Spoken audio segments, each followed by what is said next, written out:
तो आज के इस वीडियो में हम ये देखेंगे कि कैसे मैंने एक एप्लीकेशन बनाया, वेब एप्लीकेशन जिसका नाम है कॉन्ट्री, जिसका यूज़ करके आप लोग अपने गिटहब के कंट्रीब्यूशन बार, चार्ट, ग्राफ जो कह लो, उसको बिल्कुल ऐसा बना सकते हैं। तो हालांकि ये फेक कॉन्ट्रीब्यूशंस होंगे, लेकिन ऐसा नहीं है कि फेक का मतलब है कि वो आपके वहाँ पे रियल आईडी पे रिफ्लेक्ट नहीं होंगे और मैं इंस्पेक्ट एलिमेंट में जाके कुछ ऐसा वैसा शेडी काम करके दिखाने वाला हूँ। तो ऐसा कुछ नहीं है, ये गिटहब ही प्रोवाइड कराता है ये सारे फीचर्स। तो बस उन्हें यूज़ करके हम आज कुछ ऐसा बनाएंगे जिनकी मदद से आप अपने कंट्रीब्यूशन बार को फुल कर सकते हैं। तो सबसे पहले मैंने एक लैंडिंग पेज बनाया हुआ है जिसके ऊपर मैंने 3 कंपोनेंट्स को इंपोर्ट किया, नैव बार, फॉर्म एंड फुटर। तो नैव बार बस नॉर्मल से यही है, फॉर्म काम का है, फुटर भी नॉर्मल है, फॉर्म काम का है। फॉर्म में मैंने ये फॉर्म एलिमेंट है जिसके अंदर मैंने आपका ईमेल, मतलब जो भी यूज़र रहेगा उसका ईमेल और एक क्वांटिटी कि कितने क्वांटिटी में आपको कमिट्स चाहिए अपने ग्राफ पे, वो इनपुट लेना है। और उसके बाद फिर हम अपने एपीआई एंड पॉइंट पे हिट करेंगे। अब जैसा कि आपको पता ही होगा कि नेक्स्ट जेएस एक फुल स्टैक टेक्नोलॉजी पे बेस्ड है, तो इसमें क्या है कि फुल स्टैक का मतलब है कि आप इसमें बैकएंड भी लिख सकते हैं। जनरली कोई लिखता नहीं है पर आप बैकएंड भी लिख सकते हैं। तो अगर आपने एपीआई फ़ोल्डर अगर इसमें बनाई और एपीआई के अंदर आप जैसे एक मैजिक फ़ोल्डर है उसके अंदर राउट डॉट जेएस है, तो राउट डॉट जेएस इसका सिंटैक्स राउट डॉट जेएस ही लिखना होता है। तो ये पूरा एपीआई जो फ़ोल्डर है ये एज अ बैकएंड प्ले करता है। तो हम राउट डॉट जेएस पे चले जाते हैं कि हाँ, अगर हमारा फॉर्म डॉट जेएस जो है उसमें सबसे पहले ये हो रहा है कि हमने एक्सियोस का यूज़ किया है पोस्ट रिक्वेस्ट सेंड करने के लिए, स्लैश एपीआई स्लैश मैजिक जो मेरा एंड पॉइंट है उसमें हम डेटा को भेज रहे हैं जिसके अंदर ईमेल और क्वांटिटी है, जैसा मैंने पहले भी बताया। बस ये वहाँ पे भेज रहे हैं। तो जब हम सबमिट ऑन गो पे, मतलब जब वहाँ पे जो सबमिट बटन है उस पर क्लिक करेंगे तो ये चीज़ें रन होंगी। तो आज आके हम देखते हैं कि बैकएंड पे, तो बैकएंड में हमने सबसे पहले जनरल कुछ लाइब्रेरीज़ को इंपोर्ट किया, जैसे सिंपल गिट गिट कमांड्स को एग्जीक्यूट कराने के लिए। रैंडम एक इंस्टेंस है जो कि लोडैश लाइब्रेरी से आया हुआ है। मोमेंट को यूज़ किया है, मोमेंट जो कि अभी करंट मोमेंट को स्पेसिफाई करता है कि आज का डेट टाइम के हिसाब से। जेसन फाइल जैसे आप एफएसपी यूज़ कर सकते थे, लेकिन मैंने जेसन फाइल यूज़ किया हुआ है। जेसन फाइल तुरंत तुरंत सारी चीज़ों पर राइट और एग्जीक्यूट नहीं, राइट कर देता है जेसन फाइल्स के अंदर। और बाकी हमने यूज़र स्कीमा और डीबी कॉन्फ़िग ये सब चीज़ों को यूज़ किया। कनेक्ट मतलब हमारे मोंगो डीबी से कनेक्ट करने के लिए। बाकी नेक्स्ट रिक्वेस्ट और नेक्स्ट रिस्पॉन्स मैंने यूज़ किया, मैं भूल गया था, मुझे लगा मैं टाइपस्क्रिप्ट पे काम कर रहा हूँ तो मैंने गलती से इंपोर्ट कर लिया। हालांकि उससे कोई फ़र्क नहीं पड़ता, मैं जेएस पे काम कर रहा था। ये मुझे बाद में, मतलब मैंने देखा फिर मुझे पता चला कि हाँ मैं जेएस पे काम कर रहा हूँ, तो फिर मैंने उसे हटाया नहीं। वो काम जनरल जैसा करता है वैसे ही करेगा। अब हमने एक फंक्शन बना हुआ है जो कि पोस्ट रिक्वेस्ट को हैंडल करेगा। इसके अंदर जो भी रिक्वेस्ट में डेटा आ रहा है वो हमारे रिक्वेस्ट बॉडी के अंदर जाएगा, जिसमें हमने ईमेल और क्वांटिटी को डिस्ट्रक्चर कर लिया है। उसके बाद हम हमें से डेटाबेस में सेव करा रहे हैं। अब सेव कराने का मकसद यहाँ पे कुछ है नहीं, मैंने बस इसे इसलिए यूज़ किया है। मैं यहाँ पे आप देखो तो एक ऑथेंटिकेशन राउट भी है, एपीआई मतलब बैकएंड के लिए, वो भी यूज़ कर रहा हूँ। इन सब का काम यही था कि मैं इसको कुछ और भी बना रहा था आगे भी फ्यूचर पर्पसेस के लिए भी यूज़ करने के लिए, जिसकी मदद से आप कुछ भी एस्काई सिंबल्स, एस्काई ड्राइंग्स होती हैं जो आपने देखी होंगी, वो आप अपने गिटहब के कंट्रीब्यूशन बार में यूज़ कर सकते हैं। आप उसको वैसा कुछ बना सकते हैं, मॉडिफाई कर सकते हैं कि हाँ आपके गिटहब कंट्रीब्यूशन में आपका नाम लिख के आए। जैसे मेरा नाम ऋषभ है तो मैं गिटहब कंट्रीब्यूशन में ऋषभ लिख दूँ जो कमिट्स को ले लेके। तो इसलिए मैं यूज़ कर रहा था। और एक प्रूफ भी रहेगा कि हाँ भाई किसने किसने ये फेक कमिट्स का यूज़ किया है, ताकि अगर, मतलब ऐसे ही बस बता रहा हूँ, लेकिन अगर आगे चल के कभी भी कुछ होता है प्रॉब्लम की किसने किसने यहाँ से फेक कमिट्स को यूज़ किया हुआ है अपने गिटहब प्रोफाइल पे, तो यहाँ एक मेरे पास डेटा रहेगा कि हाँ भाई इन इन लोगों ने यूज़ किया है।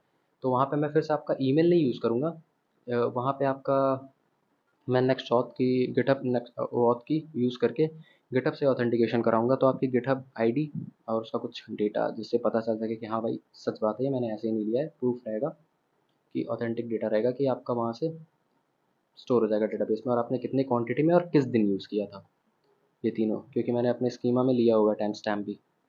तो बाकी उसके बाद अब चलते हैं आज के दिन जो अभी जितना बना हुआ उस पर काम करने पे। तो मेक कमिट एक फंक्शन है जिसके अंदर हम अपनी क्वांटिटी भेज रहे हैं कि अगर 10 कमिट मैं भेज रहा हूँ तो मुझे 10 कमिट्स चाहिए इतने इतने। तो मैंने यहाँ अवेट इसलिए यूज़ किया क्योंकि जनरल होता है कि आपने अगर यूज़ किया होगा गिट का, तो आप जब गिट ऐड करते हैं या गिट कमिट करते हैं तो टाइम नहीं लगता है, लेकिन गिट पुश करने में टाइम लगता है। आपके कोड के लेंथ पर डिपेंड करता है कि कितना बड़ा कितना छोटा कैसा है।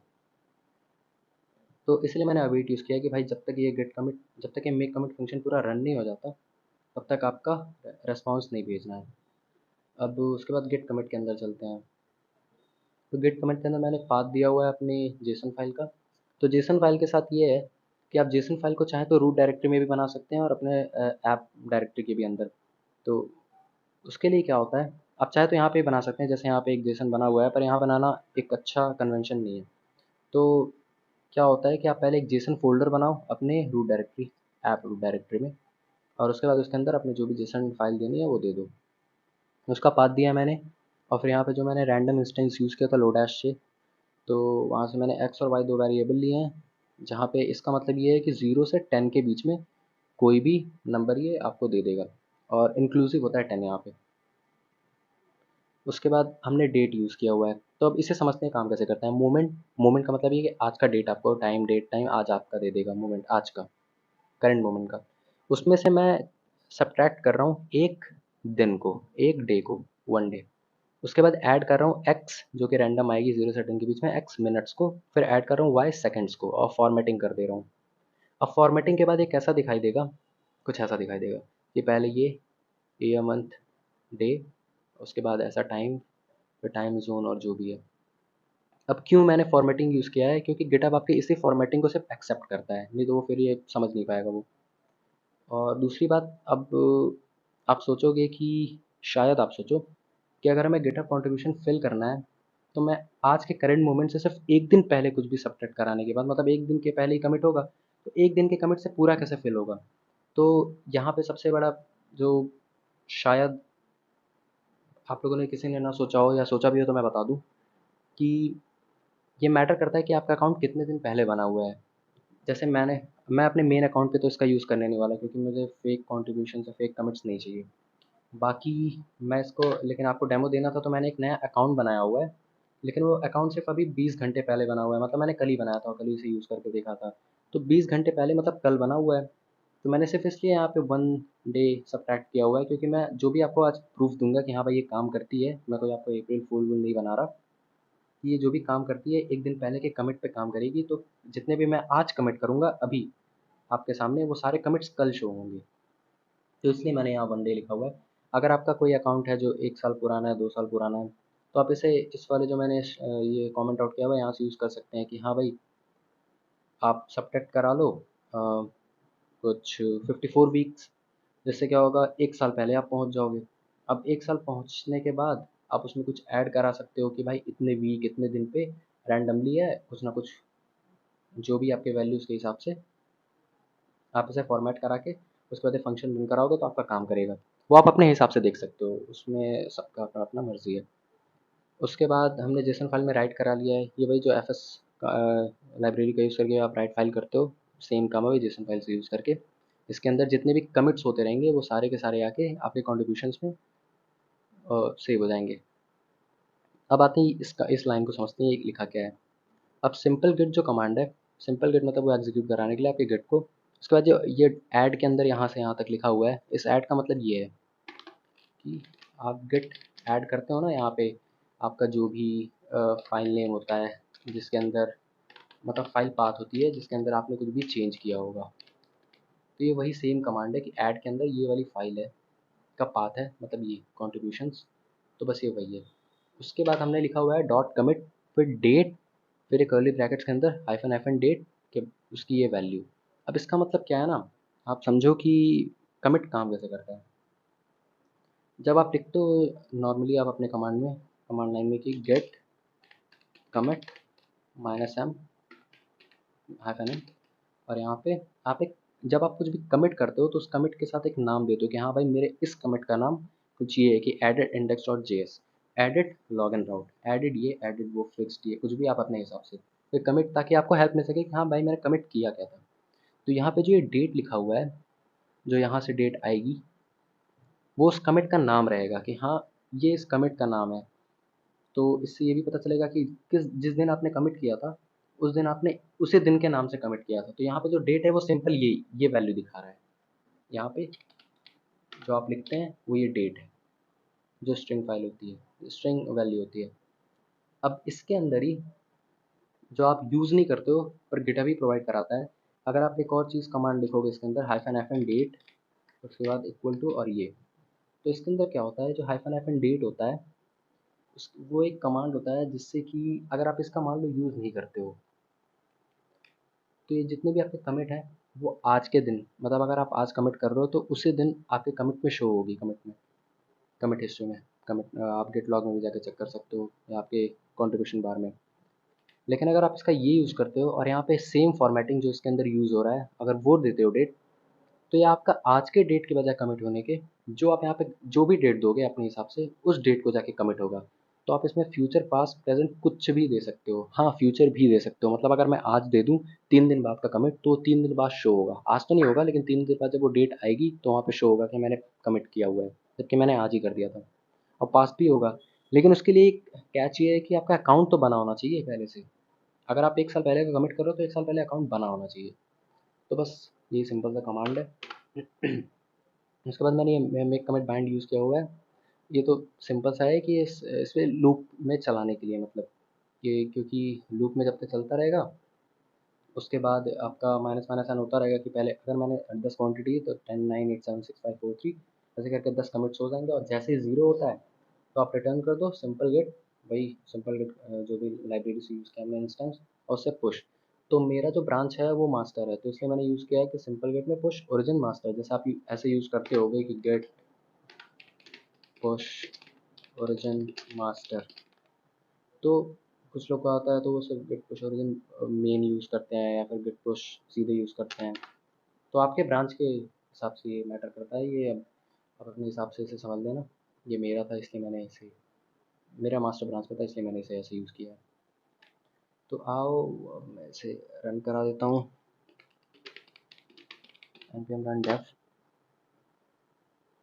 अब उसके बाद आप देखना कि अब हम देखते हैं कि ये जो हमारा ये है मेरा नया अकाउंट जो कि आप देखो 19 आवर्स अगो, 19 आवर्स पहले बना हुआ है।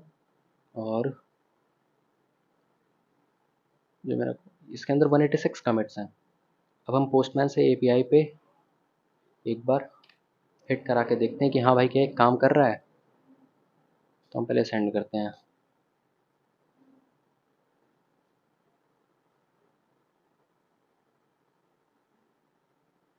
तो user contributed demo to demo at the rate test dot com with quantity 10। अब आप यहाँ देखो तो ये 10 कमिट्स हो चुके हैं, देख रहे हो 10 कमिट्स हो चुके हैं। अगर आपको प्रूफ चाहिए तो आप ये भी देख सकते हो, 186 कमिट्स थे, अब 196 कमिट्स हो जाने चाहिए।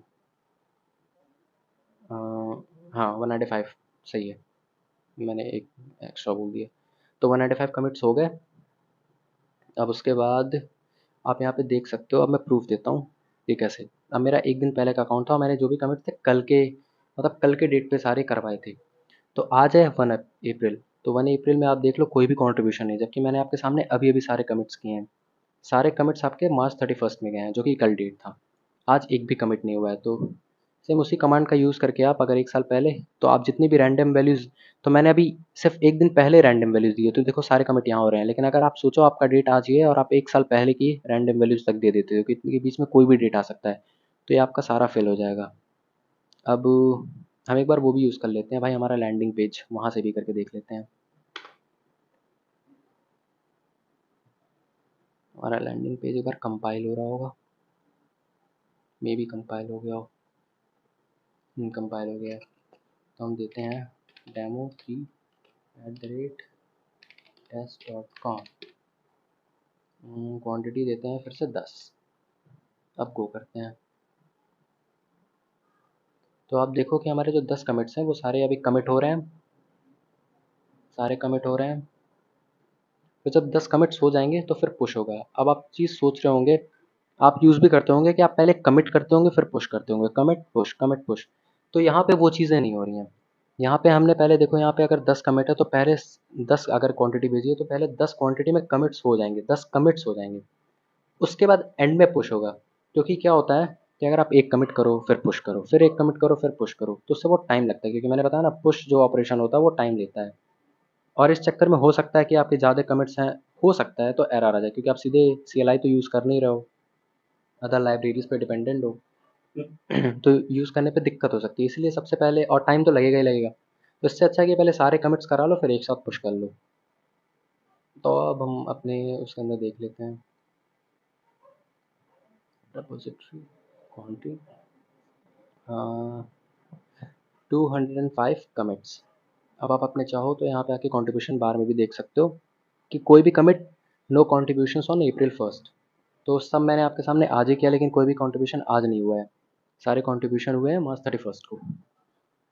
सो एक बार मैं फिर से बता दूं एंड में डिस्क्लेमर टाइप की, ये वीडियो या ये प्रोजेक्ट सिर्फ और सिर्फ फन पर्पसेस के लिए था, एजुकेशनल पर्पसेस के लिए। इसका यूज़ करके आप कोई भी चीटिंग वाला काम या फिर अनफेयर एडवांटेज देने वाला काम, कुछ भी ऐसा काम मत करना। तो प्लीज़ ये रिक्वेस्ट रहेगा मेरा।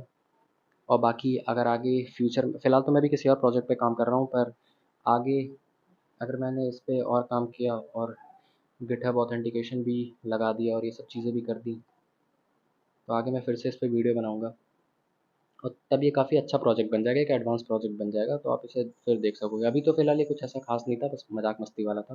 मैंने सोचा आज April 1st है तो कुछ इस पे बना देते हैं ऐसे फन प्रोजेक्ट टाइप।